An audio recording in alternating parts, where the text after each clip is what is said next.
Hey, this is JJ Virgin. Welcome and thanks so much for joining me. This is Ask the Health Expert. Here I put the power of health in your hands and give you access to the top people in health and wellness. In each episode, I share safe ways to get healthy, lose weight, heal your gut, detox, and lots more. So if you want to get healthy and get off the dieting for life merry-go-round, I'll give you strategies that will help you look and feel better fast. Okay, what's been the unanimous thing over the last year? Stress. So I have an amazing adrenal fatigue expert with me today to talk about what that's doing to us. I think we probably have a pretty good sense. And more importantly, how to recognize the symptoms and then what is critical to do. What are the 4 things you must do? You're probably doing 3 of them, but I'm betting you're not doing the 4th, which means you may be stuck a little bit in some of the symptoms. We've got you covered. Let me tell you a little bit about Dr. Tricia Pingel. She's a naturopathic medical doctor and an expert on adrenal fatigue and the physical impact of stress on the body. How did she get here? Well, she was struggling with multiple symptoms throughout her life that were routinely dismissed as normal. And she started digging around. She discovered naturopathic medicine and was able to eliminate her symptoms by focusing on the root cause of disease, which was stress, and turning it around with proper diet, supplements, and stress management. And then she started digging around and looking with her patients and realizing all the stuff she was seeing over and over again had one common root to it. And you guessed it, stress. So that's what we'll be digging into today. She's the author of Total Health Turnaround, which has sold over 60,000 copies. And she has been on Mind Body Green, our buddies over there, Eat This Not That, Health Magazine, and more. And by the way, we also have her cookbook. You'll want to grab this. It's going to help you eat more veggies deliciously. And you'll be able to get that at jjvirgin.com/dr cookbook. And that is Dr. Cookbook. I'll be right back with Dr. Tricia Pingel. Stay with me.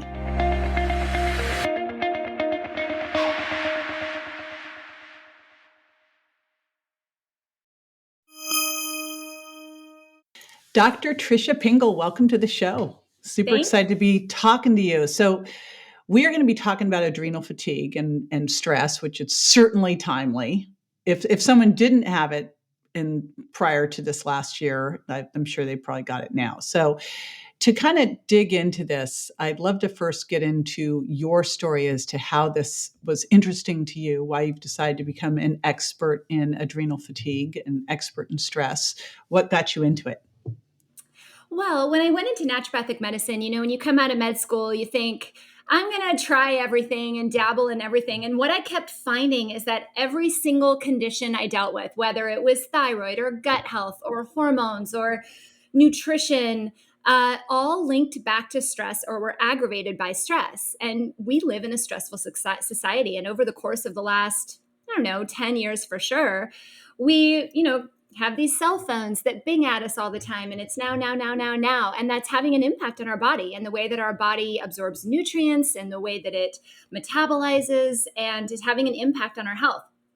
So when I looked at all of that, I found that all of our main medical conditions that we have in our country, as well as all the medications that we regularly prescribe, link back to stress and can be helped by managing stress. So I kind of just, I found a whole of an area of medicine that a lot of people weren't talking about, and they weren't talking to their patients about, and they weren't working with them on. And I thought, I'm in. I love it. I think it's great. And then I started to see all these amazing recoveries and all these people who, were extremely tired or fatigued or had thyroid problems or hormone irregularities. And all of a sudden they started to lose weight. They started to feel better. Their skin, their hair, their nails, their mood, their sleep, all improved.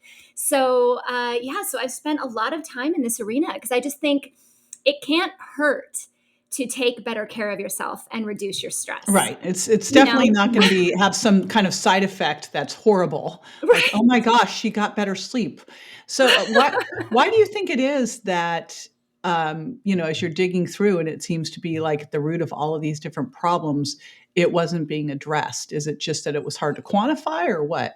Well, I think a lot of it has to do with time. I mean, the time that most physicians spend with their patient, it's like, well, hey, are you feeling okay? Oh, well, doc, I'm kind of depressed, or I kind of feel stressed out. Okay, well, here's your script for your antidepressant and take care, see you next year. So I think a lot of it had to do with not a lot of time for people to really feel comfortable to dive into what stress is. I also think stress is far more accepted. We don't recognize necessarily the stress we're under at times because we're just go, go, go, go, go all the time. So I think it's a combination of a lot of that. And once you start recognizing it and seeing how it's impacting your health, you can start to make valuable changes. And I love the outcome from that. So yeah, I think if we talk about it more, we ask people more about it and help you understand, what's going on in your body when you're under stress physiologically, and what can we do about it. Okay, so there's two cool things to dig into then. The first is, how would you recognize that you're having it, that it's an issue? Because, we're all going to have some stress. The body needs some stress. It's like, when does it get into distress? And then what is the impact that this is having on you? So let's take the first part. Like, how would you recognize that stress is an issue? I think what most people find when they come to see me is that they just don't feel well, but nobody can find anything. It's like, oh, I know my thyroid's impacted. I'm gaining weight. I'm tired. I'm not sleeping well. And then they have their labs done and everything's fine, or these little symptoms are happening and I don't recognize it. So I think whenever someone's feeling something, but there's no underlying example of what it is, or they're being told they're fine when they know they're not fine, that's a good indication that there might be some stress there that needs to be addressed. I think all of us, I mean, I'm a mama too. I have two boys. I have a family, I have family responsibilities. I have jobs. I have all these things that I manage. And anytime that I'm feeling that, I'm trying to think how to describe it, like that feeling of just overwhelmed. Like I use this example, like my child could walk in and say, "Hey mom, can I have a sandwich?" And I'm like, "Oh my gosh, not now." No, I don't have time, and it's like little things, just kind of, all of us have it, but I find yourself overwhelmed with the little things and you can't add one more thing to your list, or I don't have time for that, or I have to do. The word have to. There's a lot of power in the word have to versus get to or want to. So when you find yourself saying, I have to, oh no, now I got to do this. Oh, I've got to be here. Oh, I have to, so and so made me do this. I think we need to take a good look at stress and really take an underlying look at not only are you under stress, but how far has it impacted your health, nutritionally, emotionally, and physically? So then the first off thing is, I think most people would be aware that there's an issue if a huge life event, like I had a huge life event where my son was hit by a car while crossing the street and left for dead and was in the hospital for 4.5 months. Obviously, huge stressor. In fact, my buddy, Dr. Hyla Cass, who's written a bunch of stress books, came to the hospital that night with like a big bag of all of these stress supplements and stuff. And you would expect that. But that's not most people. Most people, it's these little things upon little things upon little things. So how would you then know, like, what are then these signs? Like, what's it doing to you?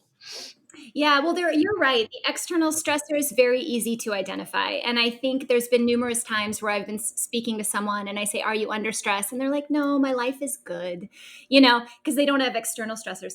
But we also have internal stressors. So, for example, if you take a medication, that causes a stress on the body because it has to adapt to it, right?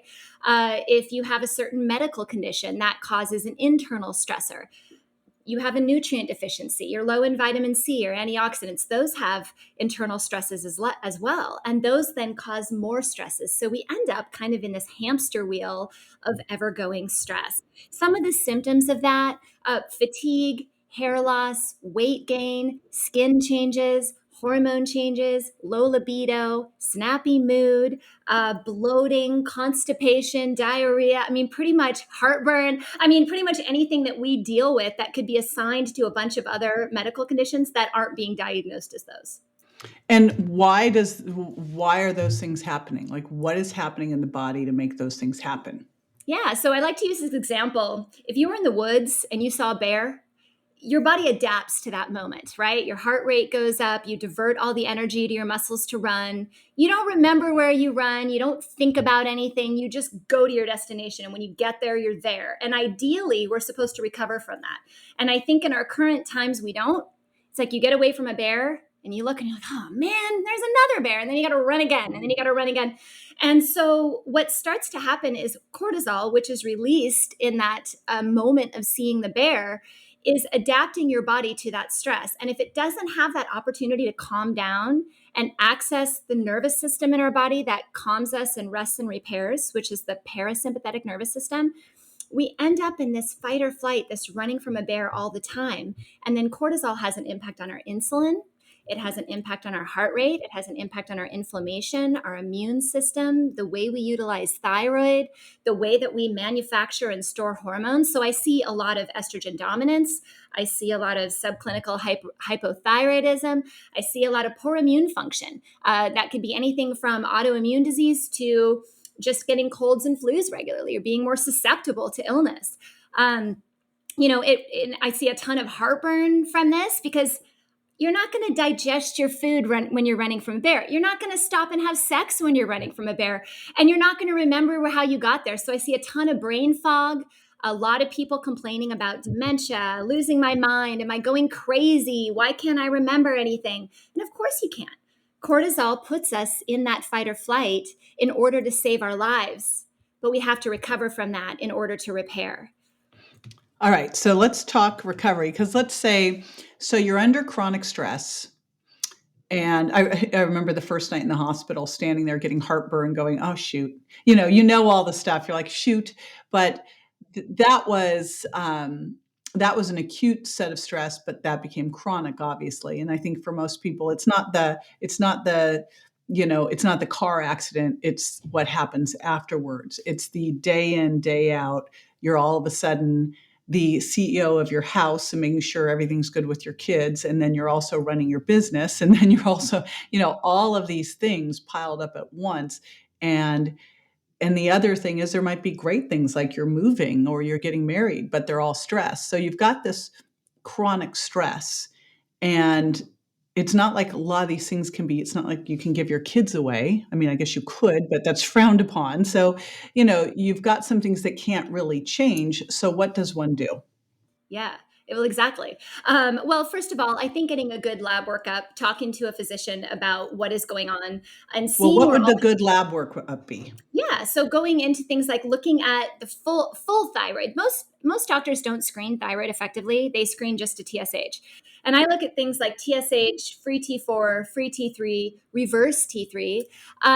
Also looking at inflammatory markers, cortisol levels, DHEA levels, hormone levels, and taking a really good intake.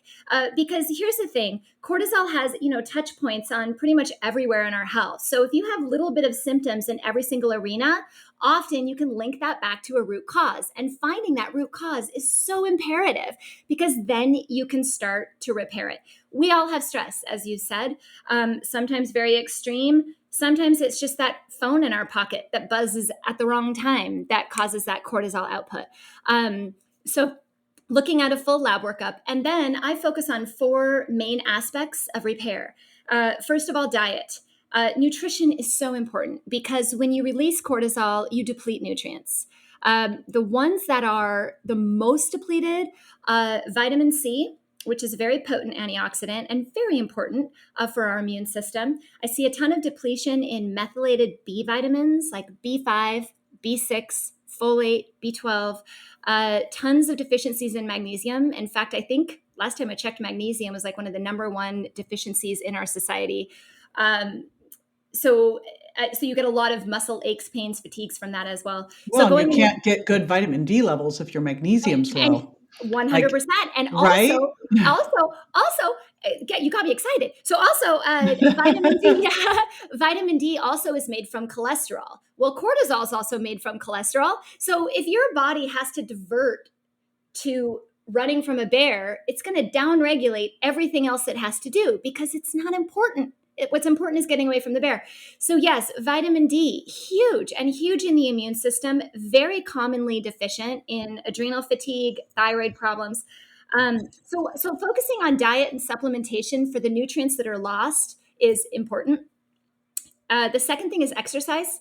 Uh, Wherever you may start, I always say to people, they think that if I say exercise, they think they have to be full bore 2 hours a day. You start where you are and you continue to grow in exercise, because exercise helps the body repair. And in many cases, somebody who's really stressed out, they don't have the energy to go do a HIIT workout. And that's okay, right? You start with yoga, you start with stretching, you start with walking, things that also have the mind body aspect, which is another prong of that. Gratitude, reframing.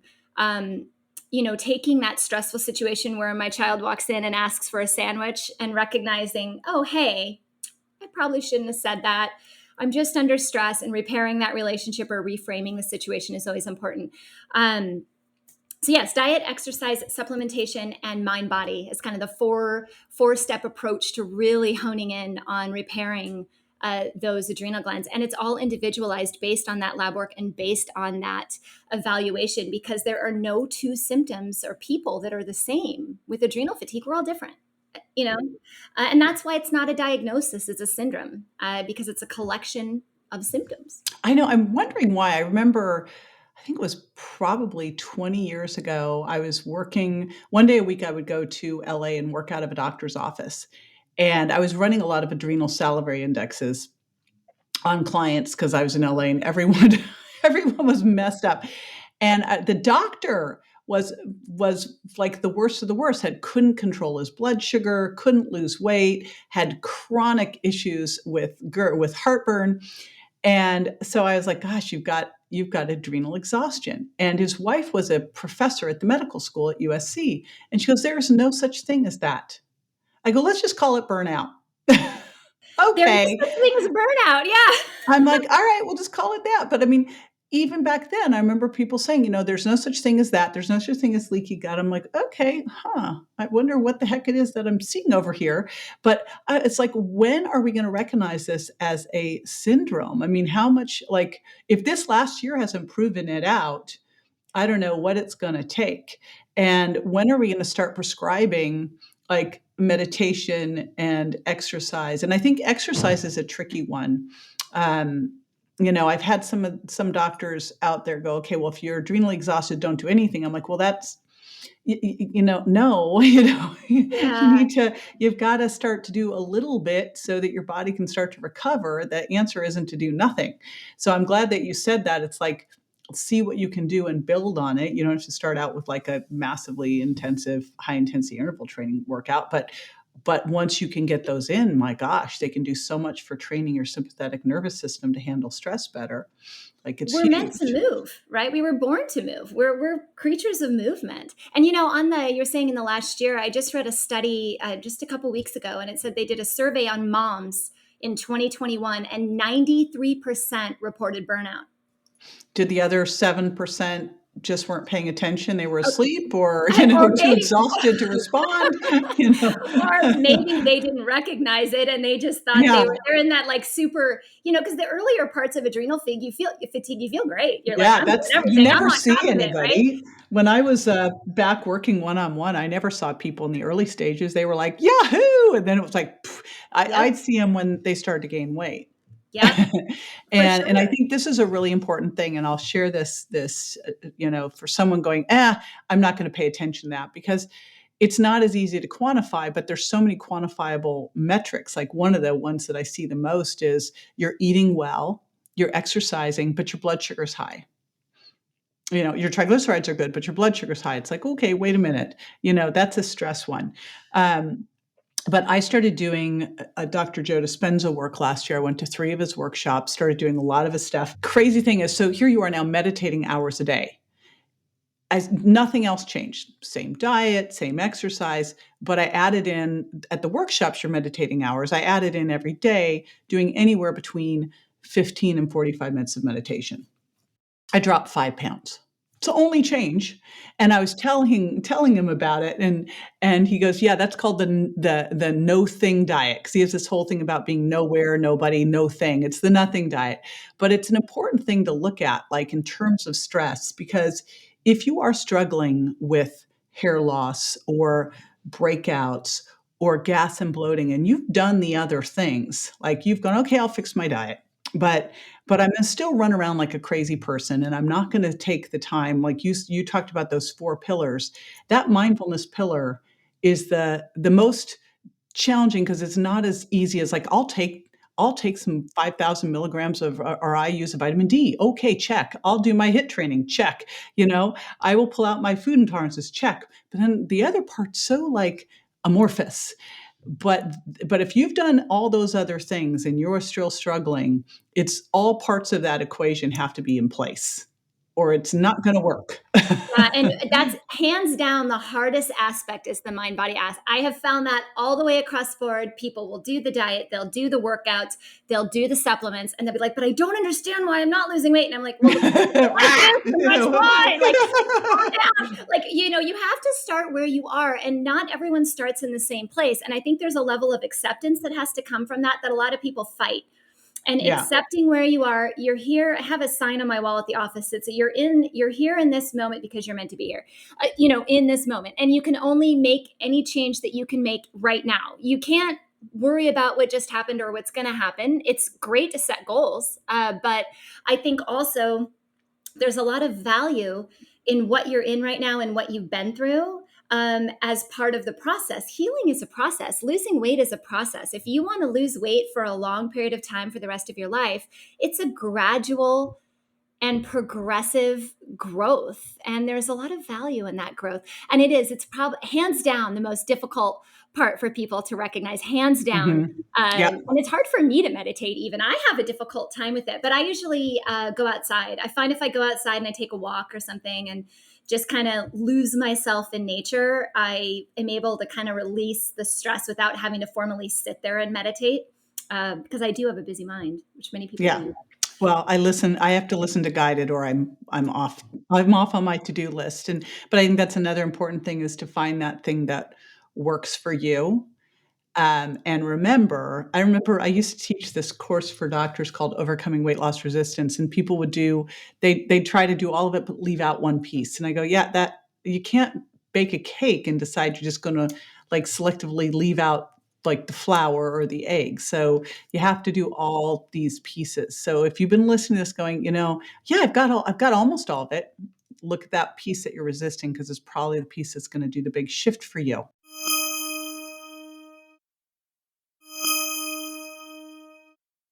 Now, I know you have a great cookbook too that you're giving everybody. I'm going to put that cookbook over at jjvirgin.com/DR cookbook, Dr. Cookbook. What's in there? Tempt us. Well, one of my favorites is a sweet potato curry. I'm really big on vegetables. Now, I'm personally vegan. I don't think everyone should be vegan. I think everybody has the diet that works for them, that they come to work towards.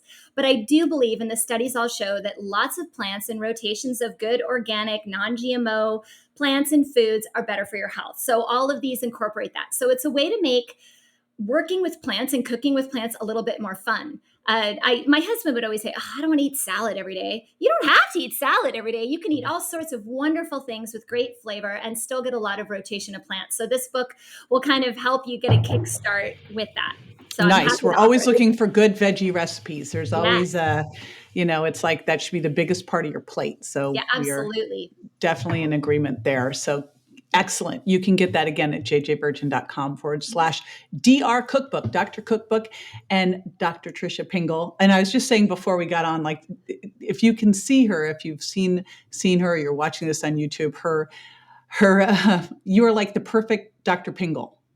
Like, it just fits you. It's like, I don't know why either. Anyway, thank you so much for being with me today and sharing all of this super important information, especially now. My goodness.